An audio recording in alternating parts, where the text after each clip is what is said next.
নমস্কার বন্ধুরা, happy new year সবাইকে। আশা করছি আজকের দিনটা সবার ভালো কেটেছে এবং আগামী দিন আপনাদের সবার ভালো কাটুক এই প্রার্থনা করি ঈশ্বরের কাছে। তো চলুন শুরু করা যাক। আজকের যে তিনটি শেয়ার নিয়ে আমরা কথা বলবো সেটি হলো সংবর্ধনা মাদারসন ইন্টারন্যাশনাল লিমিটেড, উইপ্রো এবং আইইএক্স। সংবর্ধনা মাদারসন ইন্টারন্যাশনাল লিমিটেড, বন্ধুরা স্টকটি আজকের দিনে 3.87% উপরে ক্লোজিং দিয়েছে এবং তার সাথে যদি আমরা দেখি স্টকটি কিন্তু আজকে 108 টাকা 40 পয়সার হাই লাগিয়েছিল। একটা সময় কিন্তু স্টকটি খুব সুন্দর ওপর দিকে যাওয়ার মোড়ে ছিল, কিন্তু সাডেনলি মার্কেট নিচে আসায় এই স্টকটিও কিন্তু নিচের দিকে এসেছে। এবারে আমাদের আগামী দিন ট্রেড প্ল্যান কি হতে পারে? আমরা তো অলরেডি এখানে ব্রেকআউট, দুখানা ব্রেকআউট পেয়ে গেছি। তো আগামী দিন আমাদের ট্রেড প্ল্যান কি হবে সেটা দেখে নিই। সেটা দেখার জন্য আমরা চলে যাব মাদারসনের যে ক্যান্ডেল স্টিক প্যাটার্ন চার্ট সেখানে। তো চলুন চলে যাই। বন্ধুরা, আমরা সংবর্ধনা মাদারসন ইন্টারন্যাশনাল লিমিটেডের ডেইলি চার্টে রয়েছি। আজকে যে তিনটে স্টক আপনাদের সাথে ডিসকাস করব, তিনটে স্টকেই কিন্তু আপনারা দেখতে পাবেন উপরের দিকে উইকস গুলো কিন্তু খুব স্ট্রং আছে। কারণ হচ্ছে কি, আজকে যেহেতু লাস্ট মোমেন্টে মার্কেট নিচের দিকে ফল করেছিল, তো এখানে কিন্তু একটা সেলিং প্রেসার এসেছিল। তো লাস্ট ভিডিওতে আমরা কি বলেছিলাম? লাস্ট ভিডিওতে আমরা বলেছিলাম আমাদের এই যে এখানে এই যে ট্রেন্ড লাইন আছে, এই ট্রেন্ড লাইনকে স্টকটি ব্রেকআউট দিয়েছে এবং তার যে হাই ছিল, সেই হাই অর্থাৎ এই যে 103 টাকা, এই 103 টাকাটাকে যখনই ব্রেক করে যাবে তখনই কিন্তু আমরা বাইং সাইডে যাব। এখান থেকে ভালো আমরা কিন্তু আপসাইড মুভমেন্ট পেতে পারি।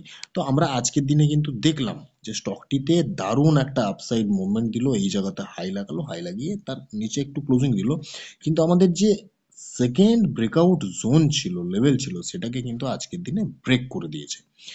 তো আমাদেরকে কিন্তু আগামীকাল একটু খেয়াল রাখতে হবে। আগামীকাল আমাদেরকে খেয়াল রাখতে হবে মার্কেট কোন দিকে মুভ করছে, কারণ মার্কেটের মুভমেন্টের উপর স্টকের মুভমেন্টটাও অনেকটা ডিপেন্ডেন্ট। তো সেটা আমাদেরকে কালকে কিন্তু একটু খেয়াল রাখতে হবে। তো চলুন আমরা মাদারসনের 15 মিনিটের চার্টে চলে যাই এবং আগামী দিন আমাদের ট্রেড প্ল্যান কি হতে পারে সেটা দেখে নিই। বন্ধুরা, আমরা মাদারসনের 15 মিনিটের চার্টে আছি। 15 মিনিটের চার্টে আপনারা দেখুন আমাদের আজকে এই স্টকটি নিয়ে আর বিশেষ আলোচনা করার নেই, কারণ যেহেতু অনেকটা উপরে চলে গেছে, এখানে প্রফিট বুকিং এর একটা ব্যাপার থেকে থাকতে পারে। তো আমরা শুধুমাত্র লেভেলগুলো নিয়ে আলোচনা করব, যারা শর্ট টার্মে ট্রেড করতে চাইছেন বা যারা লং টার্মে ট্রেড করতে চাইছেন। তো আমাদের প্রথম সাপোর্ট দাঁড়াবে 103। আগামী কাল বা নেক্সট ট্রেডিং সেশনে 103 যদি ব্রেক না করে, তাহলে এখান থেকে স্টকটিতে আমরা 118 টাকার যে আমাদের নেক্সট টার্গেট সেদিকে যেতে পারবো, এবং যদি 103কে ব্রেক করে দেয় তাহলে আমাদের নেক্সট সাপোর্ট দাঁড়াবে 100 টাকা। ঠিক আছে? তো 100 টাকা যদি ব্রেক করে তাহলে কিন্তু স্টকটা আরো নিচে আসতে থাকবে এবং আমাদের এখানে একটা বিয়ারিশ ভাব কিন্তু চলে আসবে। তো মাদারসন আপনারা আপনাদের রেডারে রাখুন। আগামী দিন যখনই আমাদের এই যে হাই 108 টাকার হাই আছে, এই 108 টাকা হাই, 108 টাকার উপরে ট্রেড করবে কোনো 15 মিনিট বা 1 আওয়ারের ক্যান্ডেল ক্লোজিং দেবে, তখনই কিন্তু আমরা এখানে বাইং সাইডে যাব এবং আহ, একটা ভালো মুভের জন্য, অর্থাৎ 118 টাকার মুভের জন্য আমরা ওয়েট করব। আর যদি নিচের দিকে আসে তাহলে আমরা ওয়েট করে যাব, ওয়েট করে আমরা দেখবো স্টকটি কোথায় সাপোর্ট নিচ্ছে এবং সেই জায়গার থেকে আমরা যাব বাইং সাইডে। বন্ধুরা, আমরা আইএক্স এর 15 মিনিটের চার্টে আছি। আমি আপনাদেরকে বলেছিলাম যে এখানে যে ট্রায়াঙ্গেল প্যাটার্নের মতন প্যাটার্ন তৈরি করেছে, এটাকে ব্রেক করলে আমরা এখানে বাইং সাইডে যেতে পারবো এবং একটা ভালো আমরা মুভমেন্ট দেখতে পাবো। তো আজকের দিনে এই যে ট্রায়াঙ্গেল প্যাটার্ন ছিল সেই প্যাটার্নকে ব্রেক করেছিল এই ক্যান্ডেলে। এই ক্যান্ডেলে ব্রেক করার পরে দেখুন কত সুন্দর এই যে লাইন, এই লাইনটাকে রেসপেক্ট করেছে। রেসপেক্ট করার পরে সেম এই যে নিচের দিকের লাইন আমি দেখিয়েছি সেটাকেও কিন্তু রেসপেক্ট করেছে। এখানে একটা আমারের মতন ক্যান্ডেল তৈরি করেছে।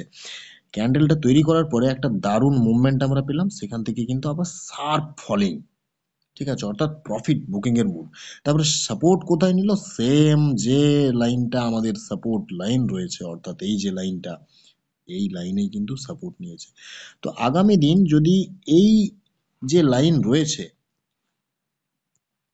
নিচের দিকের যে লাইন রয়েছে, এই লাইনকে যদি ব্রেক না করে, এখান থেকে যদি স্লো অ্যান্ড স্টাডি উপরের দিকে যায়, তাহলে আমরা কিন্তু এই 174টাকে ব্রেক করার জন্য ওয়েট করব। 174 কিন্তু আমাদের খুব সহজেই ব্রেক করে যাবে, আমরা কিন্তু তখন এখান থেকে আর একটু ওয়েট করে যাব।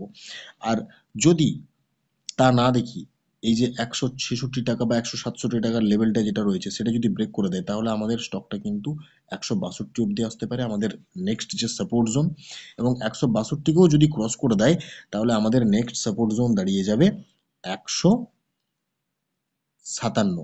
তবে 162র যে জোনটা রয়েছে এটা আমাদের খুব স্ট্রং সাপোর্ট জোন, এই জায়গা থেকে এসে স্টকটিতে বাউন্স ব্যাক নেওয়া উচিত। তো আইইএক্স নিয়ে আলোচনা করলাম, এবারে চলে যাব উইপ্রো নিয়ে।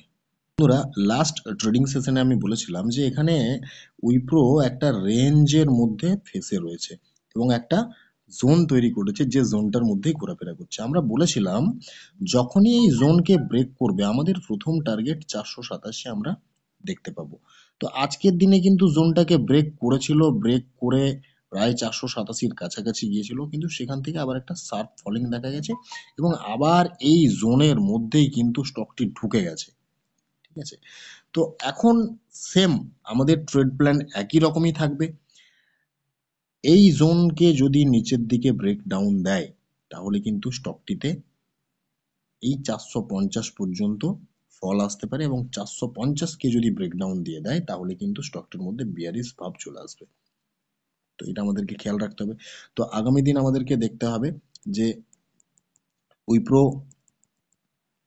এই যে তার ক্লোজিং রয়েছে, ক্লোজিং থেকে যখনই আবার উপরের দিকে স্লো অ্যান্ড স্টেডি যেতে শুরু করবে তখন কিন্তু আমরা এই যে হাই আছে এই হাই ব্রেক করলে 487 ব্রেক করলে আমরা আরো হায়ার লেভেল দেখতে পাবো, এবং আমাদের সাপোর্ট হবে এই বক্স, তার যে নিচের দিকের লাইনটা আমাদের ফার্স্ট সাপোর্ট, এবং নেক্সট সাপোর্ট হবে আমাদের 450। তো উইপ্রো এবং আইইএক্স এই দুটি শেয়ারে কিন্তু